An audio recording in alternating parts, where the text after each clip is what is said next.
Financial freedom मतलब आपके पास इतना पैसा हो कि आप अपनी जॉब अपनी चॉइस से कर रहे हो, मजबूरी से नहीं। आज मैं आपको बताऊंगा 7 सिंपल स्टेप्स जिससे आप अपनी फाइनेंशियल फ्रीडम अचीव कर सकते हो। Let's start. सबसे पहले आपको एक छोटा टारगेट रखना है कि सिर्फ 20,000 सेव कर लेते हैं। उसके बाद आप जा सकते हो 50,000, 1 लाख एंड सो ऑन। ये स्टेप बहुत सिंपल लगता है लेकिन आपके फाइनेंशियल फ्रीडम के लिए फाउंडेशन स्टेप है। सोचो अगर आज कोई इमरजेंसी आ गया और आपके पास 20,000 रुपीज भी नहीं है तो आपको टेंशन वहीं से शुरू हो जाएगा। जो दूसरा स्टेप है वो है pay all your loans ASAP except your home loan. ये आपको सुनने में बहुत सिंपल लगता है लेकिन यहाँ पे सब लोग सबसे ज्यादा गलती करते हैं। Credit card loans, personal loans, consumer loans, ये सारे लोन्स को आपको सबसे पहले और जितना जल्दी हो सकता है उतना पेड अप करना है। बैंक लिटरली आपके जेब से पैसा काट रहा है क्योंकि इसमें कभी कभी 30 to 40% तक का इंटरेस्ट रहता है। तो ये लोन्स जितने हो सके उतने जल्दी और सबसे पहले कंप्लीट करो। अगर आपने स्टेप 1 और 2 क्लियर कर दिया है उसका मतलब कि आप नेगेटिव से ग्राउंड जीरो पे आ गए।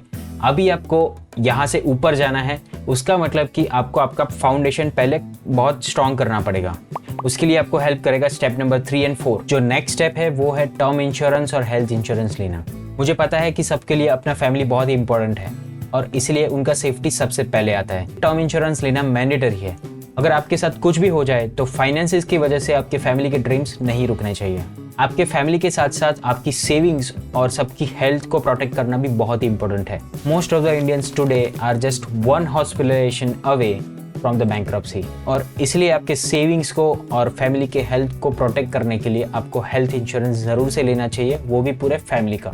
नेक्स्ट स्टेप है क्रिएट एन इमरजेंसी फंड। ऐसा समझ लो कि इमरजेंसी फंड आपका एक फाइनेंशियल सीट बेल्ट है। सोचो कि आपकी करियर की गाड़ी एकदम फुल स्पीड में जा रही है और आज के AI के ज़माने में किसी ने भी आके एक ब्रेक दबा दिया, यू आर फायर्ड और आप कुछ कर पाओगे? आपका एक्सीडेंट हो जाएगा ना। तो इसलिए फाइनेंशियल सीट बेल्ट लगाना बहुत ही इंपॉर्टेंट है और ये काम करेगा आपके लिए इमरजेंसी फंड। आपने 20,000 भी सेव कर लिया, सारे छोटे लोन्स भी कंप्लीट कर दिए, हेल्थ इंश्योरेंस और टर्म इंश्योरेंस भी ले लिया। उसके बाद आप फोकस कर सकते हो इमरजेंसी फंड इकट्ठा करने में। मिनिमम 3 to 6 मंथ्स के एक्सपेंसेस को आप एज अ इमरजेंसी फंड इकट्ठा कर सकते हो एक अलग से सेविंग्स अकाउंट में। आप एक कोई FD भी ओपन करवा सकते हो या तो फिर आप लिक्विड म्यूचुअल फंड में भी ये पैसा डाल सकते हो। जस्ट याद रखना कि इमरजेंसी फंड का मेन एजेंडा पैसा ग्रो करना नहीं है लेकिन आपको सेफ्टी नेट देना है। अगर आपने ये 4 स्टेप्स कंप्लीट कर दिए उसका मतलब कि आपकी फाइनेंशियल फ्रीडम की जर्नी में आपने नेगेटिव से जीरो पे आ गए, फाउंडेशन भी बना दिया and now you are ready to fly. अभी जो नेक्स्ट स्टेप है वो आपकी वेल्थ को ग्रो करने में बहुत बड़ी हेल्प करेगा और वो है कि आपकी 20% इनकम को आपको इन्वेस्ट करना है म्यूचुअल फंड्स में। इसमें से आपको पैसा निकालना नहीं है, सिर्फ इन्वेस्ट करना है। याद रखना मैंने बोला है कि मिनिमम 20%, मतलब आप इससे भी ज़्यादा इसमें इन्वेस्ट कर सकते हो। आप जितना ज़्यादा इन्वेस्ट करोगे उतना जल्दी आप फाइनेंशियल फ्रीडम अचीव कर सकते हो। इसके लिए आप कोई भी अच्छा म्यूचुअल फंड सिलेक्ट कर सकते हो जैसे कि index fund, flexi cap fund, और अगर आपको टैक्स सेविंग्स चाहिए तो आप ELSS भी सिलेक्ट कर सकते हो।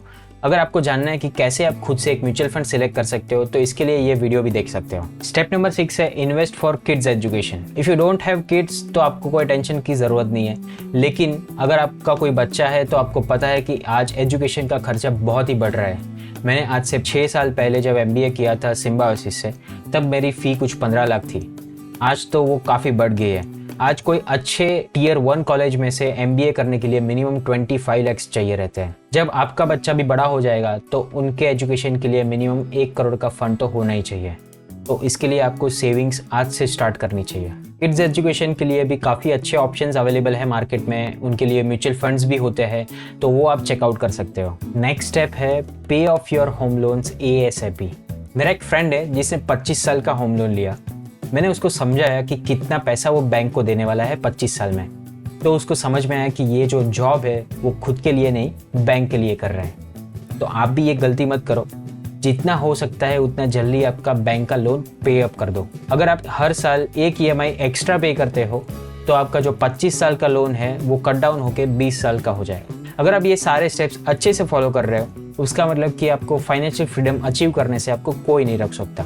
लेकिन बहुत सारी ऐसी गलतियां हैं जो हम खुद से करते हैं और हमें पता भी नहीं होता है और ये आपकी फाइनेंशियल फ्रीडम को रोक सकता है। अगर आपको जानना है कि ऐसी कौन सी मिस्टेक्स है जो हमारी प्रोग्रेस को स्लो कर रही है तो जरूर से ये वीडियो देखिए जिसमें मैं एक्सप्लेन कर रहा हूँ what are the mistakes that we make that is making us poor. अगर ये वीडियो आपको पसंद आया है तो लाइक करो, सब्सक्राइब करो एंड थैंक्स फॉर वॉचिंग।